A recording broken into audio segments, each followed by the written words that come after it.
नमस्कार माऊली. चला ज्ञानेश्वरीच्या सहवासात. ज्ञानेश्वरी अध्याय 4 मधील 200 ते 206 ओव्यांच्या सहवासात आपण जाऊ. ज्ञानोबा रायांनी आपल्याला दाखवलं की संशयरूपी अंधकारात जर का एकदा साधक पडला, एखादा जीव अडकला की त्याला आपलं प्रापंचिक आणि पारमार्थिक हित साधता येत नाही. त्याचे कसे परिणाम होतात याचं वर्णन करताना ज्ञानोबा राय म्हणतात, जया काळज्वरू अंगी बाणे, तो शीतोष्णे जैसी नेणे, आगी आणि चांदिणे सरिसेंची मानी. अर्थात ज्याला भयंकर ज्वर झालाय, त्याचा त्रास होतोय, अशा व्यक्तीला शीत आणि उष्ण, थंड आणि गरम ह्याची काहीच जाणीव होत नाही. एक प्रकारे बधिरत्व येतं. अर्थात आग आणि चांदणं त्याला सारखंच वाटायला लागतं. अर्थात अज्ञान आणि ज्ञान ह्यातला फरकच त्याला समजेनासा होतो. जैसे साच आणि लटके, विरुद्ध आणि निके, संशयी तो नोळखे हिताहित. अर्थात जो संशयात पडला त्याला हित काय अहित काय हे ओळखता येत नाही. किंबहुना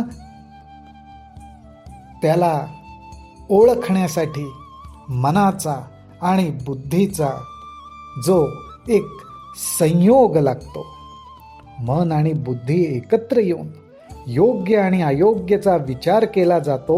अर्थात त्याला विवेक म्हणतात. ती बुद्धीच त्याच्या ठिकाणी शिल्लक राहत नाही. खरं काय, खोटं काय, शाश्वत काय आहे, अशाश्वत काय आहे, माझ्यासाठी काय योग्य नाही. चुकून एखादी गोष्ट मला योग्य वाटेल, परंतु पुढे जाऊन ती माझ्यासाठी हानिकारक असेल. हा फरक करणं हे सुद्धा त्याच्या बुद्धीला जमत नाही.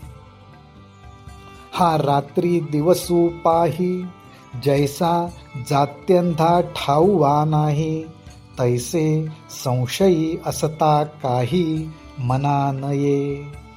अर्थात ज्ञानोबा राय म्हणतात, दुर्दैवाने एखादा जन्मजात जर आंधळा असेल तर त्याला रात्र आणि दिवस ह्याच्यातला फरक समजत नाही.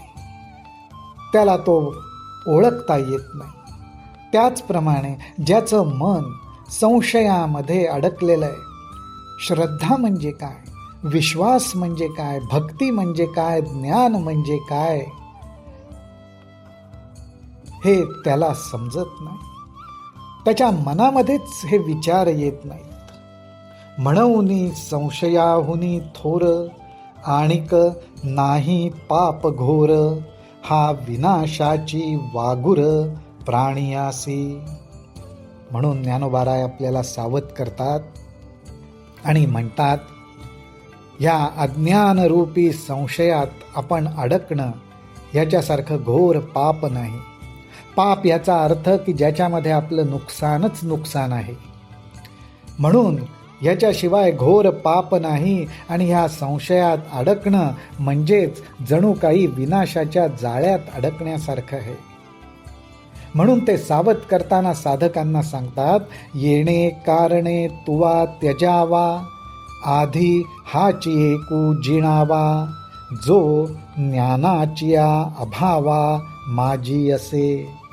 ज्ञानोबा राय उघडपणे सांगतायत, आत्मज्ञानाचा, हित आणि अहित जाणून घेण्याच्या ज्ञानाचा अभाव असल्यामुळेच हा संशय बळावतो. म्हणून ह्या संशयाला आधी जिंकून घे.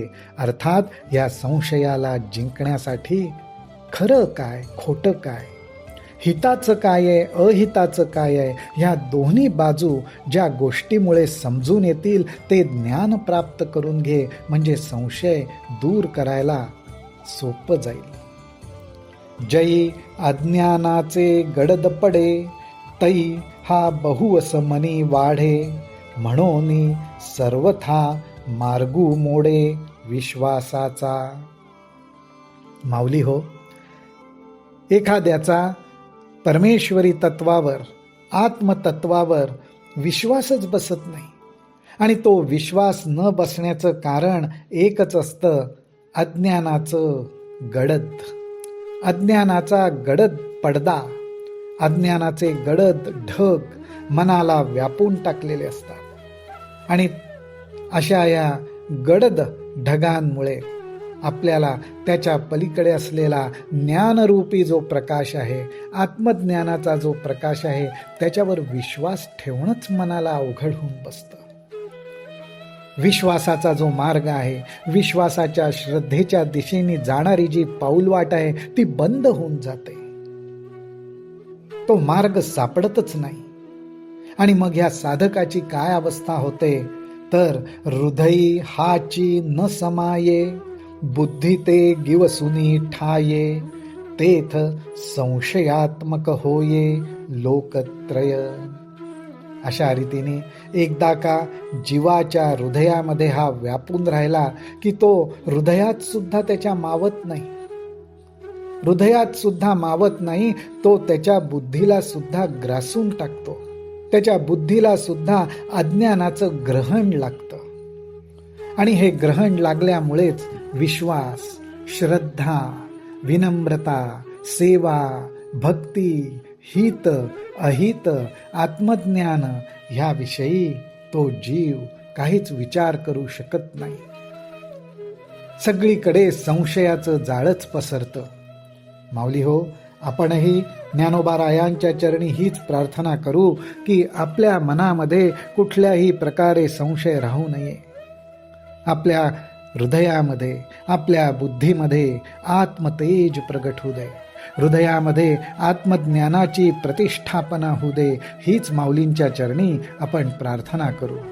रामकृष्ण हरी, रामकृष्ण हरी, रामकृष्ण हरी.